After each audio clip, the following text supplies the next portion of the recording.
Now, under the cover of the night, India delivered a swift and powerful message across the Pakistani skies and Pakistan-occupied Kashmir. 9 targets, one single message.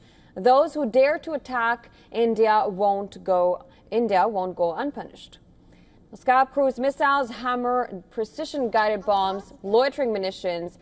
India's weapons of choice included some of the most lethal ones in its arsenal. Scalp missile, also known as Storm Shadow, is an air-launched long-range weapon with a 250-kilometer range. Scalp missile is specifically designed for deep strike operations. The missile's design allows it to penetrate high-value fixed or stationary targets, including hardened bunkers and key infrastructure. And moreover, the Scalp missile can withstand all weather conditions and can fly even during the night. Next, we have the Hammer Smart Bomb, short for Highly Agile Modular Munition Extended Range, also known as a glide bomb. Hammer is an all-weather air-to-ground precision-guided munition. Made by Safran, a French company, the Hammer Smart Bomb is autonomous and insensitive to jamming. Now, designed for precision and effectiveness, the Hammer, with its 50 to 70 kilometer striking range, ensures that the enemy is neutralized while limiting disruption to the surrounding environment. And lastly, we have the loitering munitions, commonly known as kamikaze drones or suicide drones. Now, what makes these drones different is that their ability to self-destruct. In other words, once kamikaze drones lock onto a target, they crash into it and explode. Now, these unmanned aerial vehicles are designed to hover over a target area, gather intelligence, and eliminate them either autonomously or through remote guidance.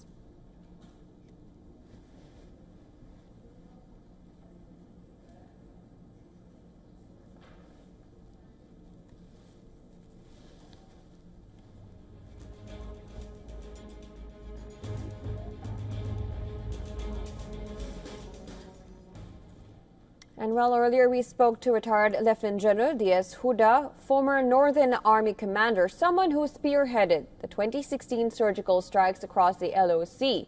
And this is what he shared with us.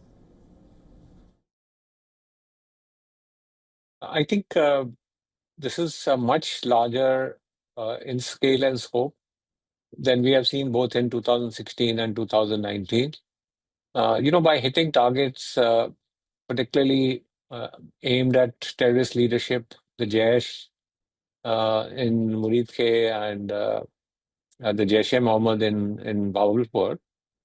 I think the message that is going out is that, look, it's not only the sort of foot soldiers that you have that are going to get hit, but also the leadership which is planning these terrorist operations is also going to be hit. The fact that, we have hit in Punjab across the international border. As I said, the fact that we've hit 9 camps, including the headquarters of LET and Jaish. This is a very, very powerful message that, major acts of terror will be responded to very, very strongly by.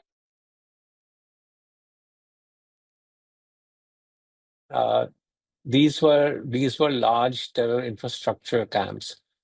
So the launch pads are smaller, which are closer to the line of control. Yeah. But these were main terrorist camps, and I think you heard also in the briefing this morning that exactly what is the kind of activity that is happening in those terror camps, and how those have served as sort of launch pads for terrorist attacks in India. They've served as training hubs for terrorists. So I think the choice of targets has been based on really sort of critical terrorist infrastructure that exists both in Pakistan-occupied Kashmir as well as in mainland Pakistan.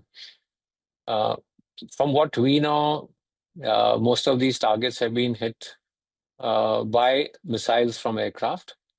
And these are standoff long-distance missiles, so you don't really have to cross over into Pakistani airspace or territory to carry out these attacks. So remaining on our side of the border, these targets have been struck and taken out. And you know, we can sort of look at and see the accuracy of the target planning, the accuracy of the missiles by pictures that we have seen on how they have, you know, pinpointedly struck the targets that they had planned.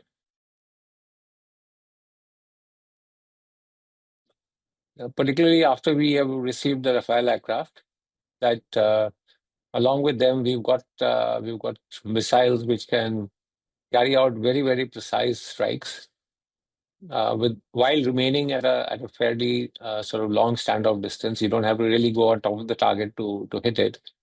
It can be done from distance. As I said, it was done from our side of the line of control and the international border.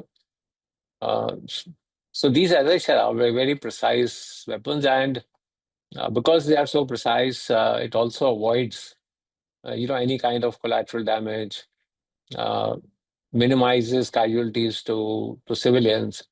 Uh, so you can just sort of pick out one house, one hut, and say, look, this is where we want to hit, and that's exactly where it goes and hits. So we have these precision systems available with us. What happens next is pretty much up to Pakistan. We have carried out the operation.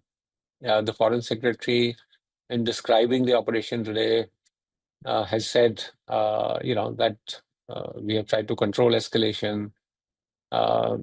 It's a non-escalatory strike. It's targeted only at terror camps. We have not hit any Pakistan military. So from our side, what we wanted to do, what we set out to do, the kind of signal we wanted to send out has been sent. The ball is Molly right now in Pakistan's court. Will they retaliate to what India has done? Uh, I think they would. I mean, they would also be under tremendous pressure to do something. And so we could expect a retaliation, whether it comes in 24, 48, 72 hours. Again, would be based on the plan that they make. How then India responds to their retaliation? I mean, these are things that over the coming few days we'll just have to figure out.